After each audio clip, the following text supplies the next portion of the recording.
এমন ভাবে পাগড়িটা কাদায় পড়ে গেল, আমি কি তাহলে পাগড়ির সম্মান রাখতে পারবো না? আমি যদি পাগড়ির সম্মান না রাখতে পারি তাহলে আমি মায়ের মুখ দেখাবো কি করে? যেতে দাও, আমারে যেতে দাও। চুপ, দয়া করে আমার কুমড়োটার কাছে যেতে দাও গো। তুই কুমড়ো পরীক্ষায় উত্তরক আগে, তবে না যাবি। তার আগে রানী তোকে ছাড়বে না। দয়া করো গো। ইচ্ছে এত ঘ্যান ঘ্যান করিস না তো। চ, দয়া করো। নিয়ে আয় ওকে। ছেড়ে দাও না আমারে। ওকে এই ঘরে আটকে রাখবি, দেখবি যেন বেরোতে না পারে। রানীমা, দয়া করে আমারে যেতে দিন। আমি না থাকলে যে কুমড়োটা। খুব কষ্ট হচ্ছে না বরকে ছেড়ে থাকতে? চিন্তা করিস না, কাল সকালে যদি তোর বর জগন্নাথকে মাসির বাড়ি দিয়ে আসতে না পারে তাহলে তোকে তোর বরের কাছেই দিয়ে আসবে। তখন দুজনে মিলে একসাথে বাঘের পেটে যাবি, কেমন? ভালোই হবে, মরার সময় আর আলাদা থাকতে হবে না। প্রণাম মহারানী। মহারাজ আপনাকে রাজসভায় স্মরণ করেছেন বটে। তুমি যাও, আমি আসছি।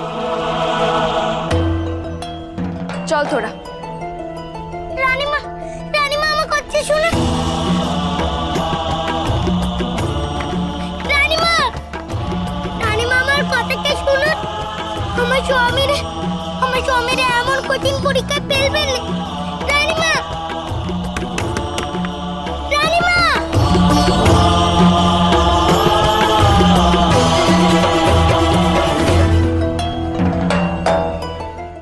কি বলছেন আপনি?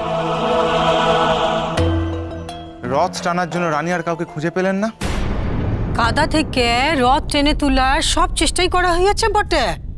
তাহলে আপনারা বলুন, যেখানে মল্লভূমের সেরা সেরা মল্লযোদ্ধারা আমরা জোয়ান মানুষরা হার মানলাম, সেখানে কিনা রথ টেনে তুলবে ওই পুচকে ছেলে? ওর কি সে ক্ষমতা আছে? অনেক অক্ষম অযোগ্য মানুষ তো আমার চারপাশে সারাক্ষণ ঘুরে বেড়াচ্ছে বহল তবলাতে। আর অনেক জরুরি বিষয় মহারাজ তাদের ওপর ভরসাও করছে। সেখানে আমি যদি ওই পুচকে ছেলেটার ওপর একটু ভরসা করলাম, তাতে আপনার এত গাত্রদাহ হচ্ছে কেন মন্ত্রীমশাই? আপনি আমার কথার ভুল ব্যাখ্যা করছেন বটে। গাত্রদাহ নয়, আমি বলতে চাইছি আমরা যেখানে পারিনি সেখানে ওইটুকু একটা বাচ্চা। আপনাদের তো দেখলাম একটা সামান্য কাদায় বসে যাওয়ার রথ আপনারা নড়াতে পর্যন্ত পারলেন। আপনারা তো বাচ্চারও আপনি কি ওই বাচ্চাটার সঙ্গে আমাদের তুলনা করছেন রানীমা? না, তুলনা হওয়ার জন্য যোগ্যতা দরকার, আর সেটা আপনাদের নেই। আর ভুলে যাবেন না, ওই বাচ্চা কিন্তু একজন বড় মানুষের সঙ্গে প্রতিদ্বন্দ্বিতা করার জন্য অনেকটা পথ পার হয়ে মল্লভূমে এসেছে। ওকে এতটা হালকাভাবে নেবেন না। কি বলছো কি তুমি? বড় মানুষের সাথে প্রতিদ্বন্দ্বিতা?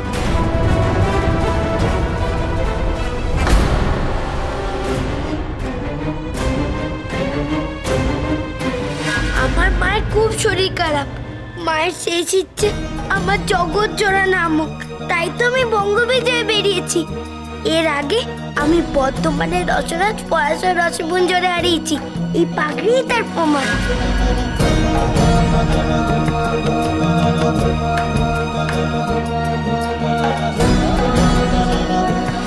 এবারেইছি মল্লভূমে আপনাদের রসরাজ পঞ্চানন রসশাস্ত্রীকে হারানোর জন্য। সে তো বাচ্চারা কত রকমের প্রলাপ বকে, কোথায় কোথায় চাঁদ পেরে এনে দিতে হবে বলে। সেসব কোথা কি ধরলে হবে? তুমি কি হিসাবে ওর উপরে রথ টেনে তুলে আর দায়িত্ব দিয়ে এলে? তোমার কি মাথা গেছে? সত্যি রানী, এই প্রথম তোমাকে কাণ্ডজ্ঞানীর মতো কাজ করতে দেখলাম। তোমার কি ধারণা ওই বাচ্চা মন্দির অব্দি রথ টেনে নিয়ে যাবে? এটা কোনো সম্ভব? এ কি খেলনার রথ? সে তো কাল সকাল হলেই বোঝা যাবে। আমি এখন আসি।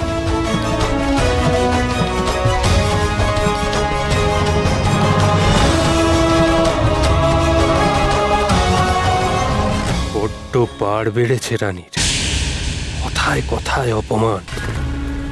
ওর যে মাথাটা গেছে সেটা আমায় প্রমাণ করে দিতেই হবে।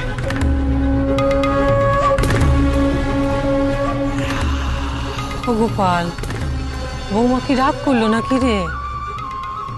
হতে পারে, ওর মনটা বড় উতলা হয়ে আছে, আমি সেটা বিলক্ষণ বুঝতে পারছি। আপনি হাসছেন মহারাজ? এ অধমের কিন্তু মনে হয় এ হাসির সময় নয়, মান অভিমানের সময়ও নয়। মহারানী কেন এ কাজ করলেন মহারাজ? এ রথ তো সত্যিকারের খেলনা রথ নয়। এই মল্লভূমের ঐতিহ্য জড়িয়ে আছে ওই রথের সঙ্গে। স্বয়ং জগন্নাথ দেবকে পুজো করে প্রতিষ্ঠা করা হয়েছে ওই রথে। এখন রথ যদি মাসির বাড়িতে না পৌঁছয় তাহলে পুজো আটকে থাকবে। এমনিতেই রানীমা কুলদেবতার পুজো না করেই সুলোপানির মন্দিরে গেছেন। কুলপুরোহিত অমঙ্গলের আশঙ্কা করছেন। এমত অবস্থায় মহারানী রথের দায়িত্ব ভিন রাজ্যের এক বহিরাগতর হাতে তুলে দিয়েছেন। না মহারাজ, আমার কিন্তু লক্ষণ ভালো ঠেকছে না। গোপাল, বৌমা কেমন এমন কাজ করতে গেল? মন্ত্রী তো ঠিক কথাই বলছে।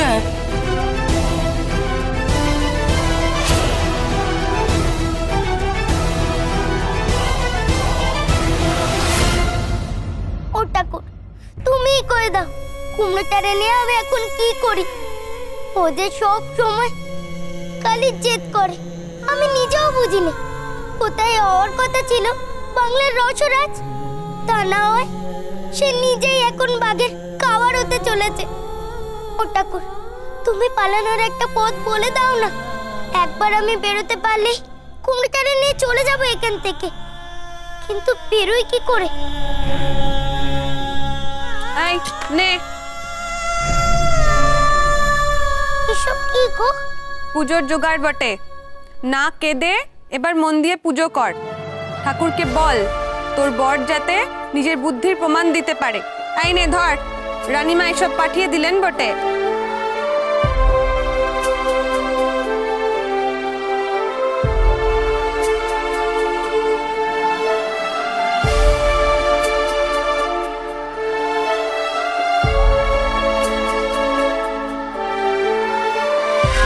অনেক বড় বড় কথা বলে ফেলেছে, তাই এই কাজটা তো ওকেই করতে হবে।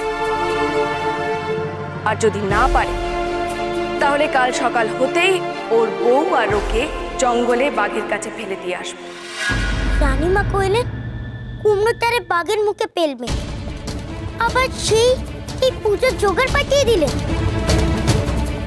রানীমা ওর শাস্তি চান, তাহলে যে শাস্তি দিতে চায় সে কি এমন কাণ্ড করে? আমি তো কিছুই বুঝতে পারতেছি না। তাহলে কি রানীমাও চান যে কুমড়ো জিতে যাক?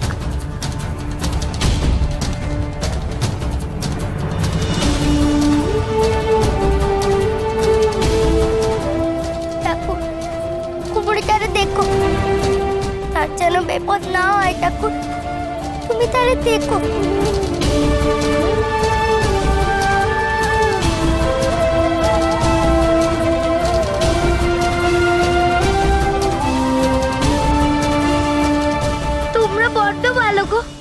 তোমরা আমাকে যা উপকার করলে না। তোকে আমরা কি বললাম বটে? বললাম যে বাঘে এসে তোকে নিয়ে যাবে। না গো না, এবারে এমন একখান জাদু দেখাবো নে, বাঘ নয় গো, রানীমা নিজেই এখানে এসে আমার রাজা মশাইয়ের কাছে নিয়ে যাবে।